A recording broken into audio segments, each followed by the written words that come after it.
بسم اللہ الرحمن الرحیم. ان اللہ لا یستحی، بے شک اللہ نہیں شرماتا. کس بات سے؟ ان یضرب مثلا ما، کہ وہ کوئی بھی مثال بیان کرے. کسی بھی مثال کے بیان کرنے سے وہ نہیں شرماتا. اور وہ مثال بعوضۃً، خواہ مچھر جتنی چھوٹی چیز کی ہی کیوں نہ ہو. فما فوقہا، یا اس چیز کی جو مچھر کے اوپر ہے اس کی کیوں نہ ہو، یعنی مچھر سے بھی چھوٹی چیز کی. فَأَمَّا الَّذِينَ آمَنُوا، تو جو لوگ ایمان لے آتے ہیں ان کو تو ماننے میں کچھ مشکل ہی نہیں ہوتی، کیونکہ وہ تو مان گئے اور انہوں نے سب کچھ مان لیا جو بھی اللہ کی طرف سے آیا. مثالیں سن کر ان کا طرز عمل کیا ہوتا ہے؟ فَيَعْلَمُونَ أَنَّهُ الْحَقُّ مِن رَبِّهِمْ، وہ فوراً جان لیتے ہیں کہ یہ سب کچھ سچ ہے، بالکل حق ہے، درست ہے، کیونکہ یہ ان کے رب کی طرف سے ہے. وَأَمَّا الَّذِينَ كَفَرُوا، اور جہاں تک ان لوگوں کا تعلق ہے جنہوں نے کفر کیا، اللہ ہی کو نہیں مانتے، رسول کو نہیں مانتے، قرآن کو نہیں مانتے، تو ایسے انکار کرنے والے لوگ جب قرآن پڑھتے ہیں یا قرآن میں کوئی مثال پڑھتے ہیں تو وہ ان مثالوں کا بھی مذاق اڑاتے ہیں. فَيَقُولُونَ مَاذَا أَرَادَ اللَّهُ بِهَذَا مَثَلًا، تو ان کے دل میں شکوک و شبہات پیدا ہوتے ہیں اور برے برے خیالات آتے ہیں. وہ کہتے ہیں کہ اللہ کا اس مثال کے بیان کرنے سے کیا مطلب ہے، کیوں بیان کی اللہ نے، اس مثال کی کیا ضرورت ہے، اس مثال کا کیا فائدہ ہے. وہ پھر حجت بازی کرتے ہیں، شوشے بازی کرتے ہیں. یضل بہ، وہ گمراہ کر دیتا ہے اسی کے ساتھ. کس کے ساتھ؟ اس کتاب کے ساتھ، یا اس دین کے ساتھ، یا اسی مثال کے ساتھ. کثیرن، بہت سے لوگوں کو. ویہدی بہ کثیرا، اور اسی مثال کے ساتھ بہت سے لوگوں کو ہدایت بھی دے دیتا ہے. تو ہی سے مراد یہاں یہ مثال بھی ہو سکتی ہے جس کی طرف اشارہ ہے، یا پھر قرآن اور رسول اور ان سے متعلق چیزیں. اچھا، تو چونکہ نسبت اللہ کی طرف ہو رہی ہے کہ وہ گمراہ کر دیتا ہے، تو پھر لوگوں کا کیا قصور؟ تو اس کا جواب دیا گیا کہ نہیں، سب کو نہیں گمراہ کرتا. وَمَا يُضِلُّ بِهِ إِلَّا الْفَاسِقِينَ، وہ اس کے ساتھ فاسقوں ہی کو گمراہ کرتا ہے جو سرکش لوگ ہوتے ہیں، جو حدوں کو توڑتے ہیں، جو اللہ کی بات ماننا ہی نہیں چاہتے، جو عمل ہی نہیں کرنا چاہتے، جو گمراہی رہنا چاہتے ہیں. جیسا کہ سورۃ الصف میں آتا ہے، فَلَمَّا زَاغُوا أَزَاغَ اللَّهُ قُلُوبَهُمْ، جب وہ ٹیڑے ہوئے تو اللہ نے ان کے دل ٹیڑے کر دیے. انہوں نے خود سیدھا رستہ دیکھنا ہی نہیں چاہا، اللہ نے بھی نہیں دکھایا. وَاللَّهُ لَا يَهْدِي الْقَوْمَ الْفَاسِقِينَ، اور اللہ فاسق لوگوں کو ہدایت نہیں دیا کرتا. جیسا کہ پہلے بھی میں نے عرض کیا کہ پچھلی آیات میں اللہ تعالی نے لوگوں کو چیلنج کیا کہ اگر تمہیں شک ہے کہ یہ قرآن اللہ کی طرف سے ہے تو اس جیسی کوئی صورت بنا لو. صورت تو کوئی نہ بنا سکے، لیکن اللہ کی نازل کردہ کتاب کی بعض باتوں پر اعتراض کرنے لگے. اور ان میں سے ایک اعتراض کیا تھا کہ قرآن میں مثالیں کیوں بیان ہوتی ہیں، اور خاص طور پر منافقوں کا حال کھولنے کے لیے جو مثالیں بیان ہوئی تھی، تو ظاہر ہے وہ ان کو اپنے خلاف لگی. ان کو اچھی کہاں لگی ہوں گی کہ ان کے دلوں کے حال کھول کے رکھ دیے گئے، ان کے عمل واضح کر دیے گئے کہ دیکھو یہ وہ لوگ ہیں جب ان کو کوئی مشکل آتی ہے تو رک جاتے ہیں، دین کا رستہ چھوڑ دیتے ہیں، اور جب کوئی آسانی ہوتی ہے، کوئی فائدہ ملنا ہوتا ہے دین کے ذریعے، تو پھر دین کے ساتھ لگ جاتے ہیں، دین کی طرف آ جاتے ہیں، دین کے حکم پہ چلنے لگتے ہیں. تو اب آپ خود سوچیں کہ جس شخص کا یہ طرز عمل ہو، اگر اس کے طرز عمل کو کھول کے بیان کر دیا جائے کسی مثال کے ساتھ تو اس کو اچھا تھوڑی لگے گا. تو ایسے لوگ قرآن جن کے خلاف جاتا ہے یعنی جن کو قرآن کا حکم اپنے خلاف نظر آتا ہے، پھر وہ خود کو تو بدلنے کی کوشش نہیں کرتے، وہ کیا کوشش کرتے ہیں؟ قرآن کو بدل دیں. اور بدل کہاں سکیں گے؟ بدل بھی نہیں سکتے، اس جیسا اور کوئی بنا کے لا بھی نہیں سکتے، اس کو چھپا بھی نہیں سکتے، اسے کہیں گم بھی نہیں کر سکتے. لہذا آخری حربہ کیا ہے کہ اب اس کے اندر سے شوشے نکالے جائیں. بعض اوقات ایسا ہوتا ہے نا کہ جب کسی شخص کا کوئی طرز عمل آپ کو بالکل ٹھیک نظر آتا ہے، لیکن ٹھیک ہونے کے باوجود وہ شخص آپ کو اچھا نہیں لگتا، تو آپ کیا کرتے ہیں؟ آپ کوئی شوشے نکالنے لگتے ہیں، کوئی ایسی باتیں پکڑنے لگتے ہیں جن کی کوئی حقیقت نہیں ہوتی. مقصد کیا ہوتا ہے کہ کسی نہ کسی طرح اس کو بدنام کیا جائے، اس کے بارے میں بدگمانی پیدا کی جائے لوگوں کے دلوں میں بھی، تاکہ لوگ اس کے پاس نہ آئیں، اس سے ہدایت نہ پا سکیں، اس سے کچھ سیکھ نہ سکیں.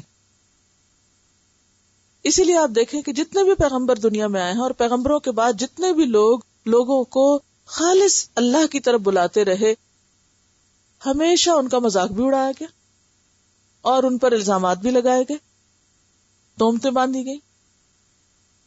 اب نبی صلی اللہ علیہ وسلم جو اتنا بہترین کلام پیش کر رہے تھے اللہ کی طرف سے، ان کو کیا کہا گیا؟ شاعر ہیں یا مجنون ہیں یا کاہن ہیں. حالانکہ ان میں سے کوئی ایک خطاب ایسا نہیں تھا جو آپ کے اوپر چسپاں ہو سکتا تھا، کیونکہ سب اپنی آنکھوں سے دیکھ رہے تھے کہ آپ میں جنون کی کوئی کیفیت ہے ہی نہیں.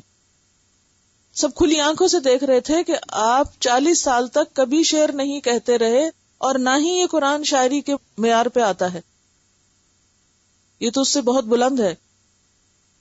سب کو پتا تھا کاہن یا نجومی کس طرح کی باتیں کرتے ہیں، اور آپ صلی اللہ علیہ وسلم اس طرح کی کوئی کچی بات نہیں کرتے. لیکن اس کے باوجود جب کوئی اور آپ کے خلاف کہنے کو بات تھی نہیں، تو پھر اس طرح کے شوشے اڑائے گئے. تو یہ شروع سے لوگوں کا طریقہ رہا ہے کہ جس دلیل کا ان کے پاس کوئی جواب نہ ہو، جس بات کا کوئی توڑ نہ ہو، جس چیز میں کوئی خامی ثابت نہ کر سکے، پھر اس کی ہنسی اڑایا کرے، اس کے اوپر کوئی بیکار کی بات چسپاں کیا کرے. تو یہاں بھی انہوں نے قرآن کی قدر و قیمت کم کرنے کے لیے اعتراض شروع کر دیے کہ جب کوئی قرآن کی بات کرے گا تو ہم کہیں گے اچھا وہ قرآن جس میں مکھی کے بارے میں لکھا ہوا ہے، دیکھو ذرا یہ اتنی بڑی کتاب ہے، کہتے اللہ کی کتاب ہے، مکھی کی بات لکھی ہوئی، دیکھو اس میں کتے کے بارے میں بھی لکھا ہوا ہے، دیکھو اس میں گدھے کا ذکر بھی آتا ہے، دیکھو اس میں تو ہاتھی کے نام سے ایک سورت ہے، گائے کے نام سے ایک سورت ہے. کہہ سکتے ہیں نا لوگ، بظاہر دیکھنے کو تو یہ بات بالکل صحیح لگتی کہ ہاں واقعی یہ سب کچھ ہے قرآن میں، لیکن کسی نے یہ بھی سوچا کہ کیوں ہے یہ سب کچھ، کس کانٹیکسٹ میں کہا گیا، کتے کا حال کس کے اوپر چشمہ آتا ہے اور گدھا کس کو کہا گیا ہے، ہاں؟ اور ہاتھی والوں کے ساتھ کیا ہوا تھا، اور گائے جس کی لوگ پوجا کرتے تھے اس کو جب ذبح کیا گیا تو پھر کیا نتیجہ نکلا. ہاں یہ تو نہیں دیکھتے کہ ان چیزوں کا ذکر آیا کیوں ہے، لیکن آؤٹ آف کانٹیکسٹ ان چیزوں کو مثال بنا کر وہ قرآن کی قدر و قیمت کم کرنا چاہتے تھے. اور یہ حربہ ہمیشہ حق کے خلاف استعمال ہوتا رہا ہے. تو اس پر اللہ تعالیٰ نے کیا فرمایا؟ ان اللہ لا یستحی، اللہ بالکل نہیں شرماتا، اللہ کو کوئی جھجک نہیں، ان یضرب مثلا، کہ وہ کوئی بھی مثال بیان کرے، مثلا ما، کسی بھی قسم کی کوئی مثال بیان کرتے ہوئے اللہ تعالیٰ بالکل نہیں جھجکتا، اور نہ ہی اس کی شان میں یا اس کے کلام کی شان میں کوئی فرق آتا ہے، ہرگز نہیں. اور پھر تم مچھر کی بات کرتے ہو، اللہ تو اس سے بھی نہیں شرماتا کہ مچھر کے اوپر جو بہت ہی ایک نقطے برابر چھوٹی سی جوں بیٹھی ہوئی ہے اس کے پروں پر، اس کی بھی مثال بیان کرے. مچھر تو پھر بڑی چیز ہے، مچھر کے پر کے اوپر جو جاندار ہے اس کا بھی پورا سسٹم اللہ نے بنا رکھا ہے، اللہ تو اس کی مثال بھی بیان کر دے گا. بتاؤ پھر تم کیا کرو گے؟ تم سمجھتے ہو مچھر حقیر چیز ہے، یا اس کے اوپر بیٹھی ہوئی چیز حقیر ہے؟ یہ تمہیں حقیر نظر آتی ہے. اگر تم جانتے کہ مچھر کیا چیز ہے یا مکھی کیا چیز ہے یا مکھی کے کیا کام ہے. قرآن پاک میں شہد کی مکھی کا ذکر بھی آتا ہے اور گندی مکھی کا ذکر بھی آتا ہے، لیکن اگر آپ صرف ایک مکھی کا جو کام ہے یا کارنامہ ہے اور جو کچھ وہ بناتی ہے شہد کی شکل میں، اگر تم دیکھ لو تم حیران ہو جاؤ. تم نے دیکھا ہی نہیں اے لا علم لوگو، نا سمجھ لوگو، تمہیں پتا ہی نہیں کہ یہ حقیر سی مخلوق تمہارا کیسا کام خراب کرتی. آپ کو معلوم ہے کہ مچھر سے جو بیماری پھیلتی ہے ملیریا کی، اس سے تقریباً دنیا میں ہر سال 20 لاکھ موتیں ہو جاتی، جو کسی حادثے یا کسی ہارٹ اٹیک یا کسی جنگوں میں بھی نہیں ہوتی. یہ اتنی حقیر سی مخلوق ایسی تمہارے لیے جان لیوا ثابت ہوتی ہے. تو گویا اللہ کی یہ ایک مخلوق جو بظاہر حقیر نظر آتی ہے دراصل بہت زبردست طاقت رکھتی ہے. مچھر کہنے کو تو معمولی چیز ہے، لیکن یہ قدرت کے منیچرائزیشن آرٹ کا ایک اعلیٰ نمونہ ہے. مچھر رات کے اندھیرے یا روشنی میں اپنے مقررہ ہدف تک پہنچنے کے لیے پرواز کی اعلیٰ صلاحیتوں سے لیس ہوتا ہے. ان کے 4 پر ہوتے ہیں. یہ ریشمی پر انتہائی ہلکے مگر بے حد مضبوط ہوتے ہیں.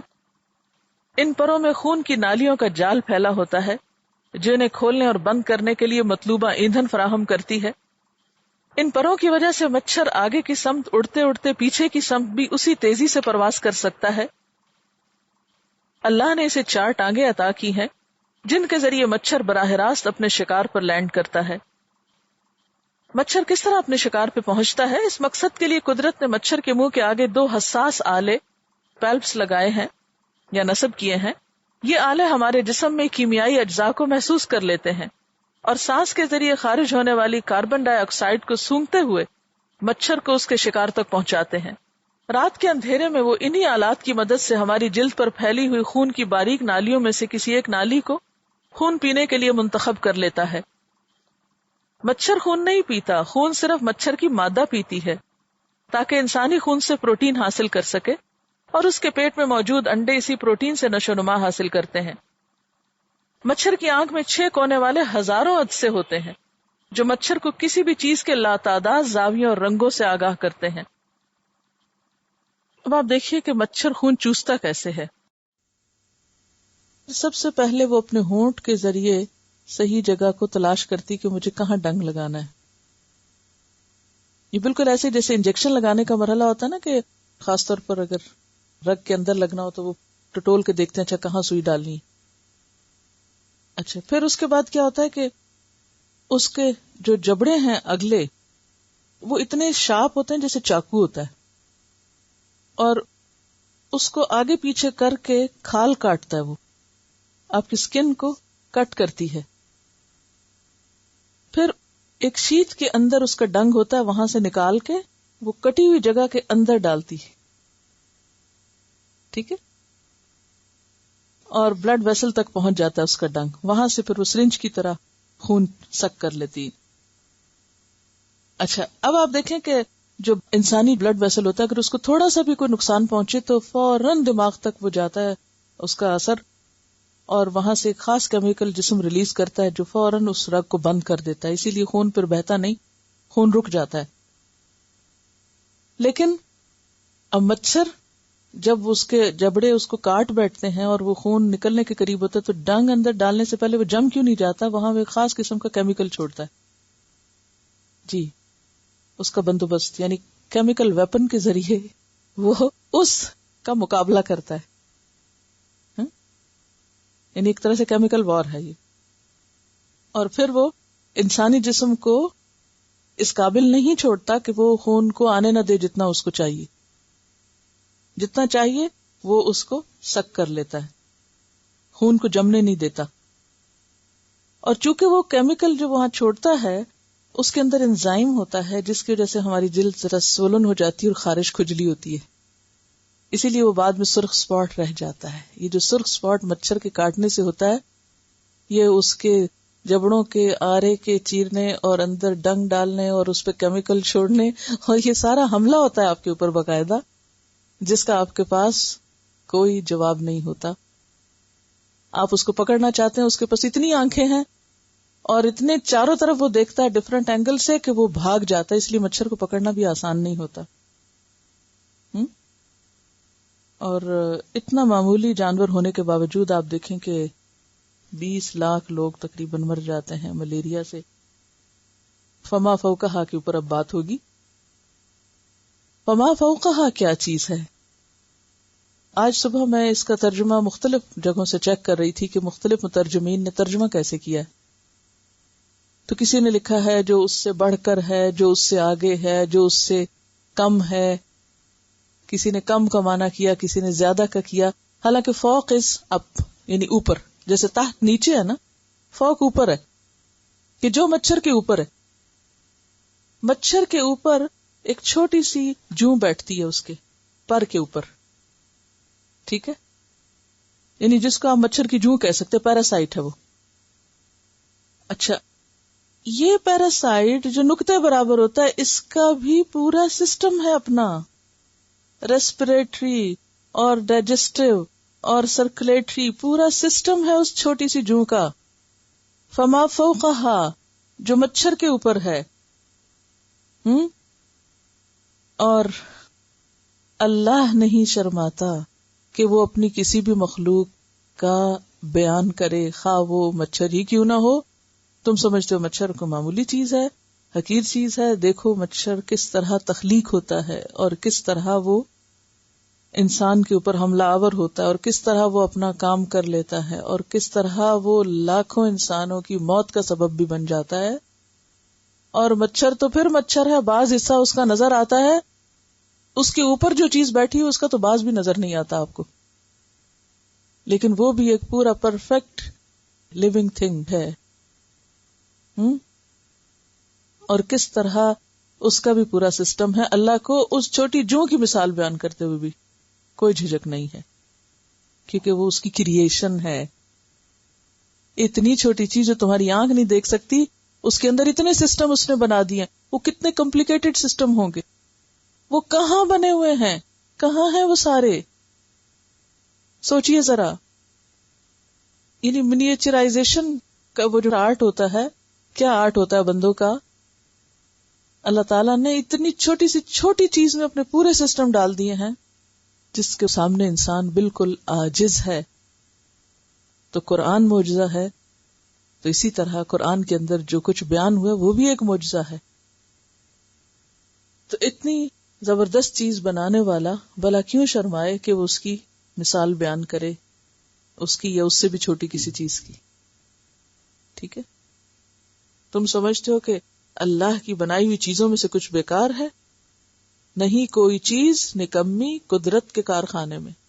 ہر چیز کا ایک مقام ہے. آپ کو معلوم ہوگا کہ کینیڈا میں ایک علاقے میں جب مچھروں کو بالکل ختم کر دیا گیا تھا تو اس سے اس علاقے میں ایسی بیماری اور ایسی مشکل پیدا ہوئی کہ انہیں دوبارہ لا کے بریڈ کرنا پڑا اور وہاں مچھروں کو چھوڑنا پڑا. تو بات یہ ہے کہ تم سمجھتے ہو کہ اللہ کی بنائی ہوئی چیزیں حقیر ہیں، یا ان کی اگر کوئی مثال قرآن میں دے دی جائے تو یہ کوئی فضول بات ہو گئی؟ ہرگز بھی نہیں. یہ تم کم علم ہو، کم عقل ہو، اسی لیے تم یہ شوشے بازی کرتے ہو. کیونکہ فَأَمَّا الَّذِينَ آمَنُوا، جو تو ایمان والے ہیں، فَيَعْلَمُونَ، وہ جانتے ہیں، وہ بصیرت رکھتے ہیں، أَنَّهُ الْحَقُّ مِن رَبِّهِمْ، کہ یہ بات بالکل سچ ہے، یہ مثال بالکل سچ ہے، یہ قرآن بالکل سچ ہے، قرآن کا بھیجنے والا بالکل حق ہے. جیسا کہ وہ تہجد کے وقت جو دعائیں پڑھی جاتی ہیں ان میں جو اللہ کی حمد و ثنا بیان کی جاتی، تو اس میں ہر چیز کے حق ہونے کا ہم اظہار کرتے ہیں نا. تو یہاں پر بھی کیا فرمایا کہ ایمان والے خوب جانتے ہیں یہ بالکل سچ اور حق ہے، من ربہم، ان کے رب کی طرف سے. یعنی جو بھی بات بیان کی گئی ہے وہ رب کی طرف سے ہے. وَأَمَّا الَّذِينَ كَفَرُوا، اور جو مانتے نہیں، انکار کرنے والے ہیں، انہی کی سمجھ میں کچھ نہیں آئے گا، وہ کم عقل لوگ ہیں. فَيَقُولُونَ، وہ کہتے ہیں، ماذا اراد اللہ بہذا مثلا، اس مثال سے اللہ کا کیا ارادہ تھا. ہمیں تو سمجھ میں نہیں آتا کہ مثال بیان کیوں کی گئی. اسی لیے پہلے بھی میں نے عرض کیا تھا کہ اللہ والے جب قرآن کی کوئی مثال سمجھ نہیں پاتے تھے تو روتے تھے کہ اللہ کی بیان کی مثالیں تو کافروں کو سمجھ نہیں آتی، انکار کرنے والوں کو سمجھ نہیں آتی، بے عقل لوگوں کو سمجھ نہیں آتی، ایمان والوں کو تو خوب سمجھ آتی ہیں. تو کسی کا قرآن پر یہ اعتراض کرنا، یہ اعتراض کے انداز میں کہنا کہ یہ بات کیوں کی گئی، تو اپنی عقل کو کوسو، اللہ پر اعتراض مت کرو، اللہ پہ شکوہ مت کرو. اسی لیے اللہ تعالیٰ فرماتے ہیں کہ یضل بہ کثیرا ویہدی بہ کثیرا. اللہ اسی قرآن کے ساتھ، انہی مثالوں کے ساتھ بہت سے لوگوں کو بھٹکنے کے لیے چھوڑ دیتا ہے. ویہدی بہ کثیرا، اور بہت سے لوگوں کو ہدایت دیتا ہے. قرآن پاک کی سورت فصلت میں آیت نمبر 44 میں، سورت حامیم سجدہ 44، اللہ تعالیٰ فرماتے ہیں وَهُوَ عَلَيْهِمْ عَمًا، کہ بہت سے لوگ قرآن سے ہدایت پانے کے بجائے اور اندھے ہو جاتے ہیں، کچھ سمجھ نہیں آتا ان کو. سورت التوبہ میں اللہ تعالیٰ فرماتے ہیں فَأَمَّا الَّذِينَ آمَنُوا فَزَادَتْهُمْ إِيمَانًا وَهُمْ يَسْتَبْشِرُونَ. جو لوگ ایمان لاتے ہیں ان کا ایمان اور بڑھ جاتا ہے. یعنی کوئی مثال قرآن کی پڑھتے ہیں یا آیت پڑھتے ہیں تو ان کے ایمان میں اضافہ ہوتا ہے. وَهُمْ يَسْتَبْشِرُونَ، اور وہ خوش ہو جاتے ہیں. وَأَمَّا الَّذِينَ فِي قُلُوبِهِمْ مَرَضٌ، تو لیکن وہ لوگ جن کے دلوں میں بیماری ہے، منافقت ہے، فَزَادَتْهُمْ رِجْسًا إِلَى رِجْسِهِمْ، تو وہ ان کی گندگی پر گندگی میں اور اضافہ کرتی. یعنی بیمار دل کو اچھی غذا کیا کرتی، یعنی جس شخص کو ہارٹ پرابلم ہو اس کو آپ اچھی سے اچھی غذا دیں، بلکہ اچھی غذائیں ان کے لیے موت کا سبب ہو جاتی ہیں. تو اسی طرح جن کے دلوں میں نفاق ہے ان کو اچھے سے اچھا کلام فائدہ دینے کی بجائے ان کی بیماری میں اور اضافہ کر دیتا ہے. فَزَادَتْهُمْ رِجْسًا إِلَى رِجْسِهِمْ وَمَاتُوا وَهُمْ كَافِرُونَ، وہ اسی حالت میں مر جاتے ہیں کہ وہ انکار کرنے والے ہوتے ہیں. تو بات یہ ہے کہ یہ قرآن کس کو ہدایت دیتا ہے؟ اسی کو جو طلب رکھتا ہے، جو چاہتا ہے، جو اس پر ایمان رکھتا ہے، جو اس میں شک نہیں کرتا، جو اس کو اللہ کی طرف سے سمجھتا ہے، اور جو اس سے ہدایت پانا چاہتا ہے. اس کے بارے میں سورۃ محمد میں فرمایا وَالَّذِينَ اهْتَدَوْا زَادَهُمْ هُدًى وَآتَاهُمْ تَقْوَاهُمْ، کہ وہ لوگ جو ہدایت پانا چاہتے ہیں ان کو اور زیادہ ہدایت مل جاتی، اللہ ان کی ہدایت میں اور اضافہ کر دیتا ہے اور ان کو ان کا تقوی عطا کر دیتا ہے. ساری بات کس کی ہے پھر؟ طلب کی. طلب کی. پہلے دن آپ سے میں نے عرض کیا تھا یہ وہ چیز ہے جو آپ کو طلب کے مطابق ملے گی.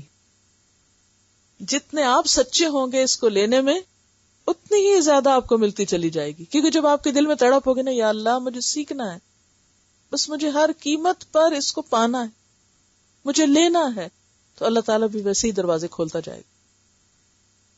اور اگر آپ ڈاواں ڈول ہوئے فَلَمَّا أَضَاءَ لَهُم مَشَوْا فِيهِ وَإِذَا أَظْلَمَ عَلَيْهِمْ قَامُوا، مشکل آئی تو رک گئے، چھوڑ دیا، آسانی ہوئی تو چل پڑے، تو پھر تو نہیں بات بنے گی.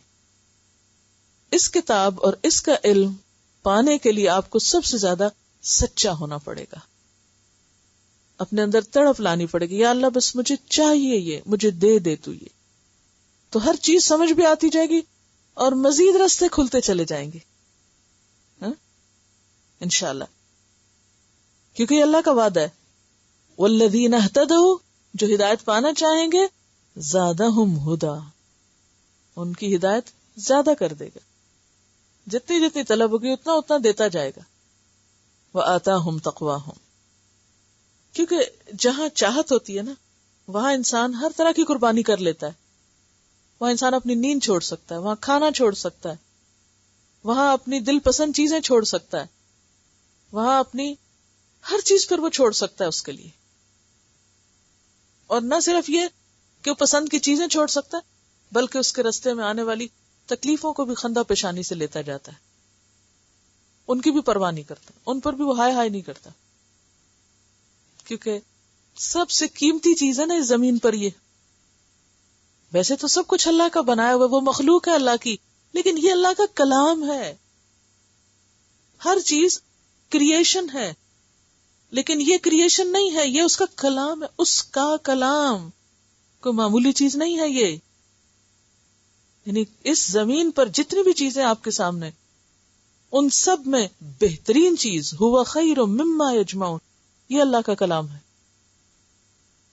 اب اگر اس سے کم چیزوں کے پیچھے تو ہم بھاگیں, یہ بھی مل جائے, وہ بھی مل جائے, وہ بھی مل جائے, اور اس کی پرواہ نہ کریں, اس کو پیٹ پیچھے ڈال دیں, اچھا جب وقت ملے گا زندگی میں کر لیں گے, تو پھر کیسے ملے گا یہ؟ پھر نہیں ملتا نا, پھر وہ پیچھے سے پیچھے چلا جاتا ہے, پھر رہ ہی جاتا ہے, پھر خالی ہاتھ ہی جاتے ہیں آگے. قیمتی چیز ہے یہ, تو سونے چاندی سے بہتر ہے, مال و دولت سے بہتر ہے, دنیا کی ہر چیز سے بہتر. جو اس کی قدر پہچانے گا اور جو اس کی طلب رکھے گا, اللہ اس کے لیے ضرور راستے کھولے گا. اسی لیے کیا فرمایا, یضل بہ کثیرا ویہدی بہ کثیرا, بہت سے لوگوں کو اسی کتاب کے ذریعے وہ راستے دکھاتا ہے, ہدایت دیتا جاتا ہے. وما یضل بہ الا الفاسقین, اور وہ اگر گمراہ کرتا ہے تو نافرمان لوگوں کو, جس کو ریجیکٹ کر دیتے ہیں, جس کو چھوڑ دیتے ہیں, جس کو الگ کر دیتے ہیں, انہی کو پھر بھٹکاتا ہے.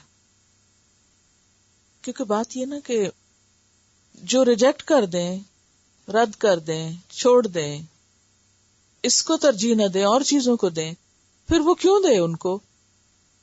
سورۃ فصلت آیت 17 میں اللہ تعالیٰ فرماتے ہیں وَأَمَّا ثَمُودُ فَهَدَيْنَاهُمْ, سمود کو ہم نے ہدایت دی تھی, ہم نے ان کو راستہ دکھایا تھا. فَاسْتَحَبُّ الْعَمَى عَلَى الْهُدَى, تو انہوں نے ہدایت پر اندھا رہنے کو ترجیح دی.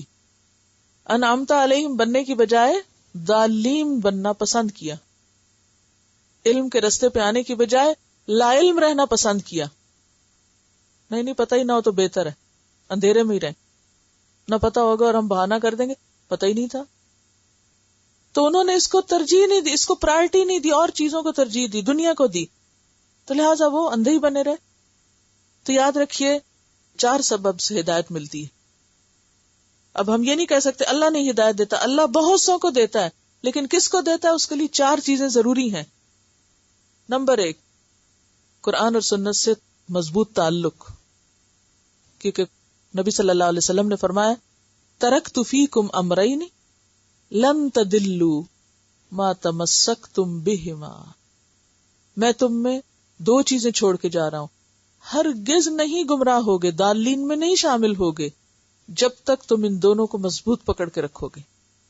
تو ہدایت پانے کے لیے سب سے پہلی چیز قرآن و سنت کو مضبوط پکڑنا, اس میں حجتیں اور شوشے نہیں نکالنا بلکہ اس کو لے لینا, اٹھا لینا. نمبر 2, کائنات کی نشانیوں میں غور و فکر کرنا, اس سے بھی انسان کو اللہ کا قرب ملتا ہے. آنکھیں بند کر کے نہیں چلنا, جیسے قرآن پاک میں آتا ہے نا کہ کتنی ہماری نشانیاں جو بکھری ہیں اور بہت سے لوگ ان سے منہ موڑ کے چلے جاتے ہیں, دیکھتے ہی نہیں, نہ آسمان دیکھتے ہیں, نہ زمین دیکھتے ہیں, نہ ستارے دیکھتے ہیں, نہ درخت دیکھتے ہیں, دیکھتے ہی نہیں چیزوں کو اللہ کی. تو قدرت کی نشانیوں کو دیکھنا عبادت ہے, غور و فکر عبادت ہے, کیونکہ اس سے اللہ کی محبت دل میں آتی اور اس سے دل کھلتا ہے, ہدایت ملتی انسان کو, یا وہ سبب بن جاتے ہیں. جیسے آپ کو معلوم ہے حضرت ابراہیم علیہ السلام نے جب ستارہ دیکھا تو کہا یہ میرا رب ہے, پھر کہا نہیں یہ نہیں رب ہو سکتا ہے, تو ڈوب گیا, رب ڈوب نہیں سکتا. چاند دیکھا, پھر کہا نہیں, پھر سورج دیکھا یہ تو سب سے بڑا, پھر کیا کہا یا اللہ اگر تو مجھے ہدایت نہیں دے گا تو میں تو ضرور گمراہ ہو جاؤں گا.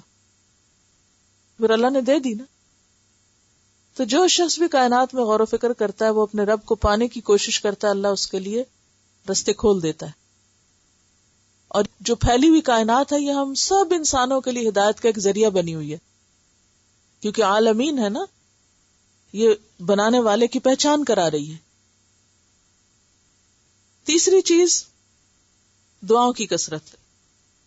جہاں اٹکیں، جہاں بھٹکیں، جہاں پھسلیں، فوراً مانگے اللہ سے، یا اللہ مجھے تو پتہ ہی نہیں تو کیا چاہتا ہے، مجھے وہ بتا جو تو چاہتا ہے۔ اور چوتھی چیز ہے نیک لوگوں کی مجلسیں، مجالست الصالحین، علم کی مجلسیں، دین کی محفلیں، اچھے لوگوں کے پاس بیٹھنا، ایسی جگہوں کو وزٹ کرنا، دیکھنا، ایسے لوگوں سے ملنا۔ جیسے آپ دیکھیں کہ یہاں پر کتنی مسجدیں ہیں، کیسے کیسے اسپیکرز آتے ہیں، کیسے کیسی کانفرنسز ہوتی ہیں، لیکن بہت سے لوگ پرواہ نہیں کرتے، جاتے ہی نہیں۔ وہ اسی چکر میں پڑے رہتے ہیں کہ آنے والا کس ملک سے آیا ہے، کیا بولتا ہے، کیا کرتا ہے، کوئی تعصبات، کوئی ادھر ادھر کی باتیں۔ جگہ تو موجود ہے نا، پتہ بھی ہوتا ہے کہاں کہاں کیا ہو رہا ہے، نہیں تو پتہ کرنا چاہیے، خود بھی اور بچوں کو لے کے پہنچنا چاہیے، لیکن ہم صرف غفلت سے کام لیتے، اچھا پھر چلے جائیں گے نا، ابھی تو یہ مصروفیت ہے، بس اپنی من پسند کی پارٹیز ہو رہی ہیں، کھانا پینا ہو رہا ہے، سیر تفریح ہو رہی ہے۔ کبھی ایسی بھی تو سیر تفریح ہو نا کہ جس میں کچھ سیکھنے کو ملے۔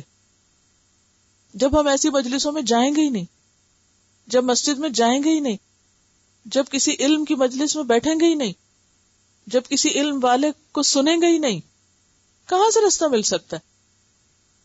نہ خود قرآن کھولتے ہیں، نہ کائنات کو دیکھتے ہیں، نہ مانگتے ہیں، نہ ایسی مجلسوں میں جاتے ہیں، تو پھر کہتے ہیں اللہ ہی ہدایت نہیں دیتا ہمیں، اللہ ہی نہیں چاہتا ہم سیدھے ہوں، وہ چاہے گا تو ہمیں رستہ دکھا دے گا، آپ خود کچھ بھی نہ کرو تو وہ زبردستی تھوڑی دے گا۔ ہدایت وہ چیز ہے جو طلب کرنے سے ملتی ہے، جس کا تعلق چاہت سے، آپ کی چاہت دیکھی جاتی ہے۔ تو اللہ فاسقوں کو ہدایت نہیں دیتا۔